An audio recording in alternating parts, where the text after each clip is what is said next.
Hello and welcome back to Underlab. I've made a short theory for today about the recently renewed show Samurai Jack, to tide people over while the video I make afterwards is voted on. Be sure to check out yesterday's poll if you haven't voted yet. Anyhow, onto the theory. Did Jack die at the end of Season 5?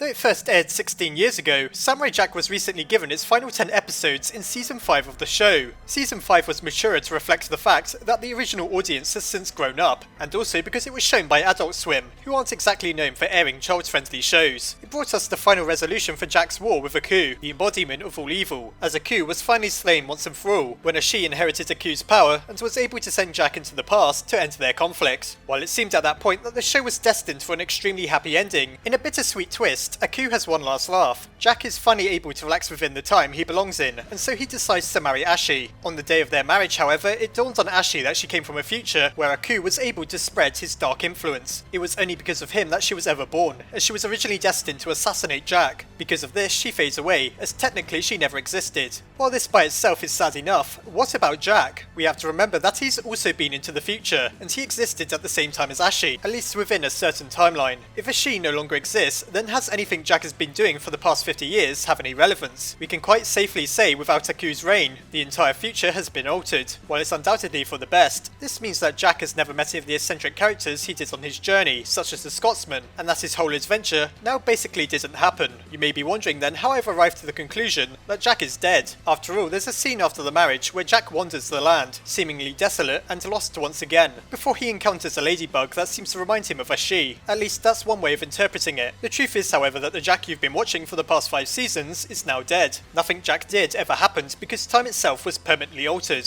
For all we know, the Jack we see back in the past was only aware of his deeds until Ashi disappeared forever. One question worth asking is why didn't she simply vanish the moment Aku was slain? While it could have been simply for the dramatic effect of seeing Ashi disappear when we least expect it, it could indicate that this is the point where the timelines converged and the reality Aku had created forever stopped existing. Jack's memories and experiences may very well have been wiped at this point, and that includes his name. In one of the very first episodes, Jack simply took on the name because he liked the sound of it. However, if Jack never went into the future, then he would have never become the Samurai Jack we all recognise, and his name would likely be something more befitting of his heritage. He also wouldn't have helped all of the characters we see come to his rescue in episode 10 of season 5. At the same time, they would have never needed helping, and so they'd never be in debt to Jack. In other words, the last episode of Samurai Jack made pretty much everything past the first episode an alternate timeline, one where Aku took over the world. While there's no indication that Jack doesn't remember the adventure he's been on, it remains true that the character we got to know doesn't really exist in that timeline.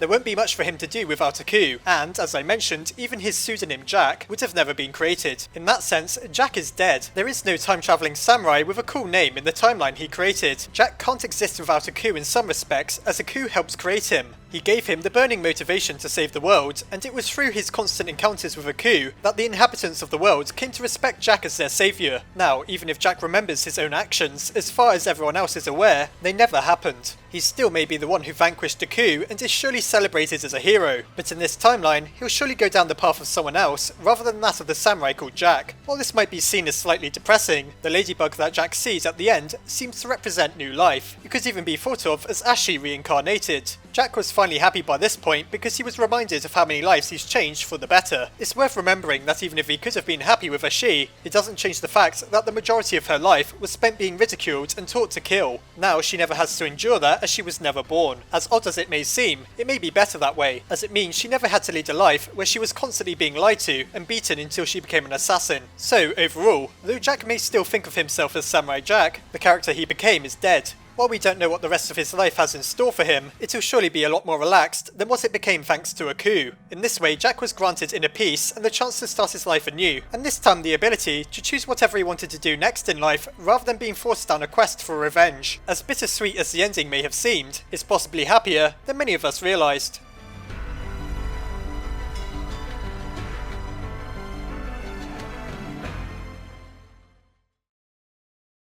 Before I go, I'd just like to say a huge thank you to my patrons, my head scientists Asgore and Shi, Cameron Vigil, Kay Jensen and Sophronius, and my Underlab scientists Crystal Sleet, Nicholas Dux, Armin Arlett, Marisa Ray, Corey Kidwell, Yushio Kuroni, Sarah Wydra, and Emily Gatewood. Thanks to the generosity of every name you see here, this channel is able to keep going. If you enjoyed this video, please consider checking out the Patreon link below, as well as the video that explains why I'd so massively appreciate your contribution.